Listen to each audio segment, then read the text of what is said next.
Amoureux et amoureuses de la Nati, bonjour et bienvenue dans cette nouvelle vidéo.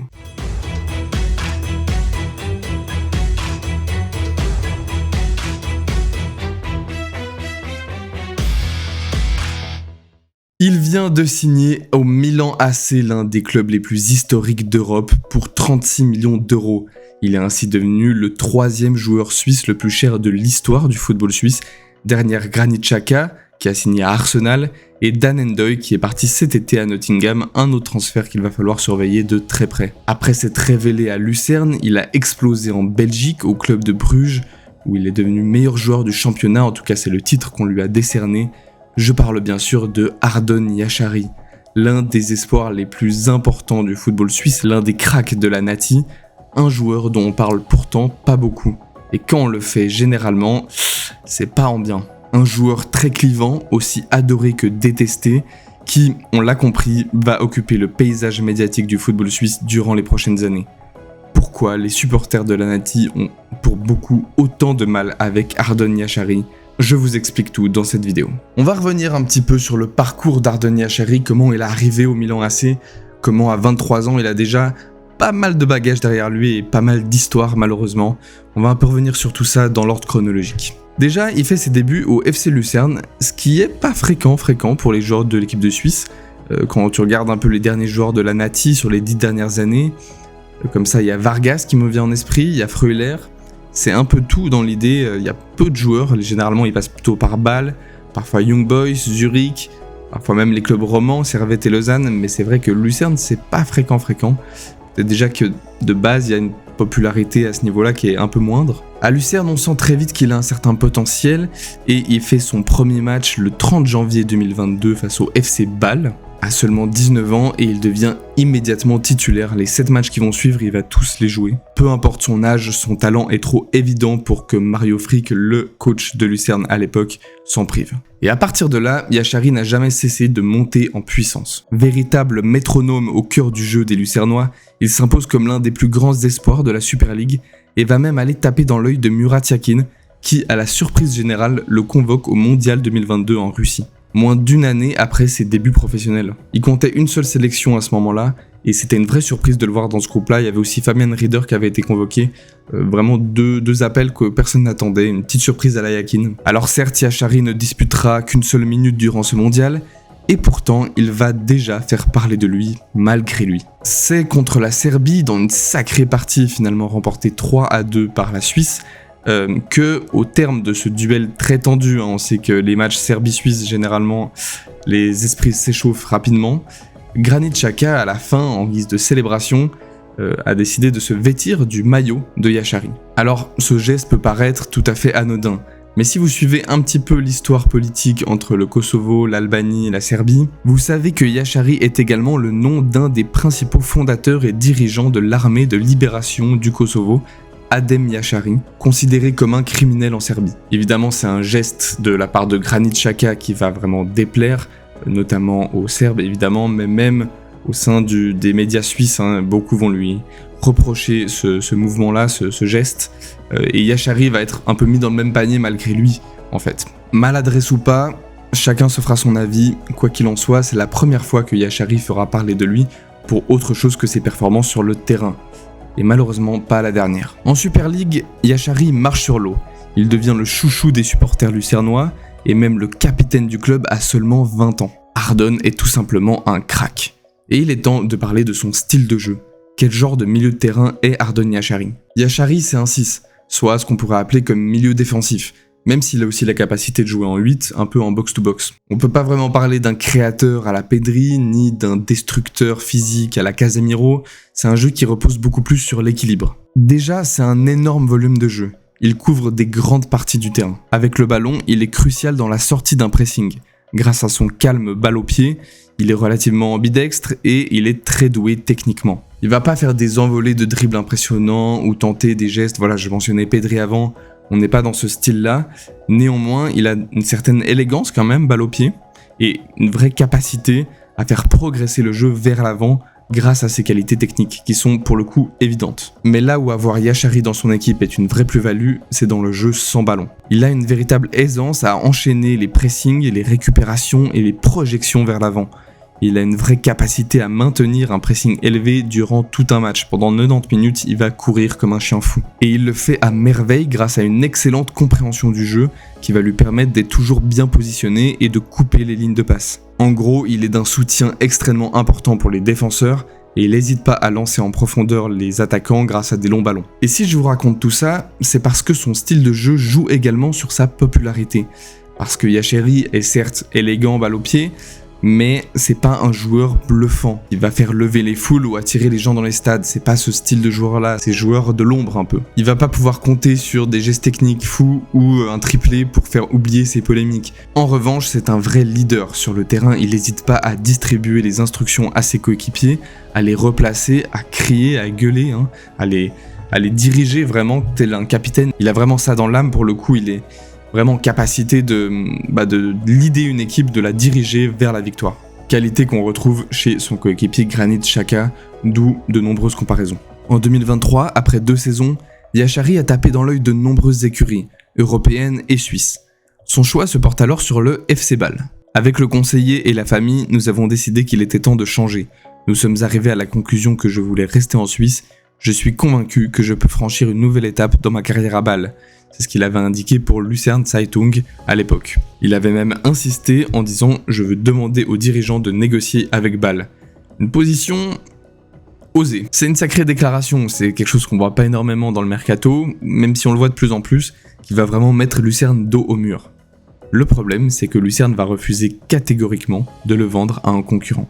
Et ces déclarations ne vont vraiment pas plaire aux dirigeants lucernois, qui vont tout simplement punir Yachari en le conservant déjà, mais aussi en lui retirant le brassard et pendant un petit moment sa place de titulaire. Là aussi c'est un clash entre Yachari et son club de cœur qui vont faire couler pas mal d'encre, qui va un peu décevoir ses supporters forcément, et qui va surtout aboutir à que du négatif. La fin de son année 2023 va être également assez mouvementée, puisqu'en novembre 2023, alors que Yachari n'a plus été appelé par l'équipe de Suisse première depuis un bon moment, il décide de refuser une convocation avec les M21 de l'équipe de Suisse. Ce choix de décliner une sélection avec l'équipe nationale va faire un petit raz-de-marée en Suisse, où beaucoup vont lui reprocher de négliger la sélection nationale et même de se sentir un peu plus albanais que suisse. Là, clairement, Yachari fait une erreur. Dans sa stratégie de communication, en tout cas, c'est vraiment très mal négocié, dans le sens où quand tu es appelé avec l'équipe de Suisse, même si c'est les M21, tu y vas. Et les refuser en se disant « non, moi je mérite l'équipe première », c'est vraiment peu mature de sa part. Le problème, c'est que ses détracteurs n'ont jamais oublié ça. Si tu regardes dans les médias, dès que la moindre info tombe sur Yachari, tu regardes dans les commentaires, sur les réseaux sociaux, les gens reviennent systématiquement là-dessus. Ils sont restés bloqués là-dessus, et malgré de nombreuses tentatives de se rattraper de sa part, les gens continuent de lui tomber dessus, dans des discours parfois très problématiques. Au cours de la saison 2023-2024, Lucerne arrange un coup avec le club de Bruges pour un transfert de Yachari à la fin de la saison. C'est une bonne idée sur le papier pour un joueur qui a besoin d'un club de transition avant d'aller dans les grosses écuries européennes, qui a besoin de s'adapter, et le championnat belge est un championnat vraiment parfait pour ça. La Jupiler Pro League, c'est un vivier à talent, c'est un championnat qui est quand même bien plus élevé que le championnat suisse, mais qui est parfait pour permettre d'obtenir une meilleure visibilité. En plus, Bruges jouait la Ligue des Champions, et c'était vraiment le choix idéal, je pense, pour Yachari. Et ça ne manque pas. À Bruges, Yachari prend une autre dimension. Alors, j'ai pas eu l'occasion de regarder beaucoup de matchs de Bruges, je dois bien l'avouer, mais selon les observateurs, il a été excellent. Il a été notamment un joueur clé dans le très beau parcours de Bruges en Ligue des Champions, et surtout, il règne sur le championnat belge en étant à la fin élu meilleur joueur du championnat, et même meilleur talent également du championnat, parce qu'il a seulement 22 ans, je le rappelle. À ce moment-là, il succède à Cameron Puertas, un autre joueur suisse, comme meilleur joueur de l'un des meilleurs championnats d'Europe, derrière le Big Five, c'est le top 3 quoi. Au cours de cette saison, il vit quand même un petit moment un peu plus houleux, puisque dans le derby contre le Cercle de Bruges, il a décidé de planter le drapeau de son équipe au milieu de terrain, un geste un peu symbolique mais perçu comme une provocation par les joueurs du Cercle. Les esprits se sont chauffés entre les 22 acteurs et le match est devenu absolument électrique. Là aussi, l'action de Yachari a fait couler beaucoup d'encre en Belgique, certains lui reprochant un manque d'humilité par exemple. Sa formidable saison à Bruges attire forcément des convoitises. Il y a des clubs de Première Ligue, il y a Dortmund, il y a même le Paris SG à un moment donné, et notamment l'AC Milan qui sont très intéressés par son profil. Et c'est ce dernier club en Lombardie que Yashari veut rejoindre. Pour le coup, son choix est vraiment arrêté sur Milan, il veut rejoindre ce club-là, il veut partir à San Siro. Et si les négociations se déroulent plutôt bien au début entre les deux clubs, alors qu'un accord semble proche d'être trouvé, Bruges décide de tout arrêter. Parce que, après la perte de nombreux cadres et une offre jugée insuffisante de la part de Milan, le club belge décide de conserver sa jeune star. Le club avait même affirmé que Yashari ne les quitterait pas, ce qui n'a pas tout à fait plu là aussi à Yashari qui décide, comme à Lucerne, de partir au clash. Yashari a fait savoir depuis un moment qu'il veut bien s'entraîner, seul de préférence, mais que ce maillot, il ne veut plus le porter. C'est ce qu'a déclaré la Gazzetta dello Sport en Italie lors de ces négociations. Et là encore, ça pose des questions d'éthique, de respect envers l'institution. C'est vrai que partir au clash avec son club, c'est toujours quelque chose de très mal vu dans le football, qui est assez irrespectueux pour un club qui lui a donné une énorme visibilité, sa chance de percer au haut niveau, et même qui lui donne un salaire. Enfin, c'est aussi...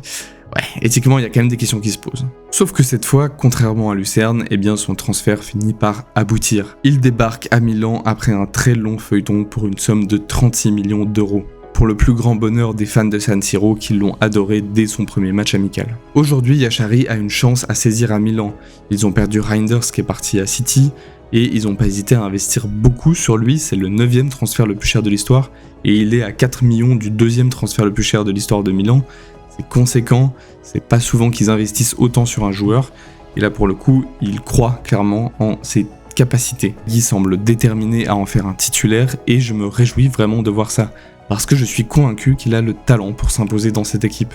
Il peut devenir l'un des joueurs importants d'Italie, du championnat italien en tout cas, et là aussi ça peut lui permettre d'atteindre un stade de visibilité encore plus grand, et clairement je suis sûr qu'il a la capacité d'aller très loin. J'ai aucune idée de quelle est sa vraie limite. Maintenant, on l'a vu depuis le début de sa carrière, qui est encore très jeune, eh bien il y a eu pas mal de polémiques, pas mal de fois où il a fait parler de lui pour autre chose que ses performances sur le terrain, et ça pose question. Est-ce que vraiment il est prêt au haut niveau? Est-ce qu'il est prêt à assumer ses rôles de leader, de capitaine de grosses équipes? Certains lui reprochent un manque d'humilité, moi j'ai l'impression que c'est plus de la maladresse, un manque de maturité peut-être aussi. Et oui, il faut le dire, il a fait beaucoup d'erreurs. Il y a des problèmes de communication évidents avec l'équipe de Suisse, avec les deux clubs dans lesquels il a joué. Ça pose pas mal de questions, il y a trop d'erreurs et c'est parfois proche du manque de respect. Maintenant, je vais quand même nuancer, je pense qu'il y a une vraie volonté chez lui d'évoluer, de s'améliorer et de rattraper certaines de ses erreurs. Il n'a pas hésité à faire des déclarations d'amour à l'équipe de Suisse pour tenter un peu de se rabibocher avec les fans de la Nati. Même si je suis persuadé que là où il va faire taire les bouches, c'est sur le terrain. Parce que finalement c'est un joueur de caractère et ça changera pas, et c'est certainement encore beaucoup de polémiques qui l'attendent. Un peu à l'image, on le sait, d'un Granit Xhaka, qui lui aussi peut être parfois un peu problématique, mais ô combien crucial sur le terrain, et surtout plus déterminé sous le maillot suisse que quiconque. En fait, j'attends que Yashari fasse pareil. Je pourrais lui pardonner ses maladresses si sur le terrain, je vois un joueur déterminé à donner le meilleur de lui-même, à mouiller le maillot de la première à la 95e minute. Il a le talent, c'est évident. Maintenant, à lui de trouver le mental qui doit aller avec pour faire rayonner la Nati, le Milan AC et toutes les équipes dans lesquelles il évoluera à l'échelle mondiale, à devenir une légende du football suisse, parce que je pense que c'est l'un des top 2-3 joueurs les plus prometteurs actuellement du football suisse. Il en a le talent, j'en suis certain. Merci beaucoup d'avoir regardé cette vidéo, je suis très content d'avoir pu parler d'Yashari sur cette chaîne. Dans le cadre de son transfert au Milan AC, c'était le moment idéal, je pense, histoire de recontextualiser un petit peu sa jeune carrière finalement. C'est mon retour après une longue absence durant l'été, j'ai eu pas beaucoup de temps à consacrer à cette chaîne YouTube, mais là il y a plein de choses qui arrivent, j'ai plein d'idées, des choses plus divertissantes, des choses un peu plus poussées. Plein de choses vont arriver, je me réjouis de vous proposer ça. Dans tous les cas, amoureux et amoureuses de la Nati, prenez soin de vous. Ciao.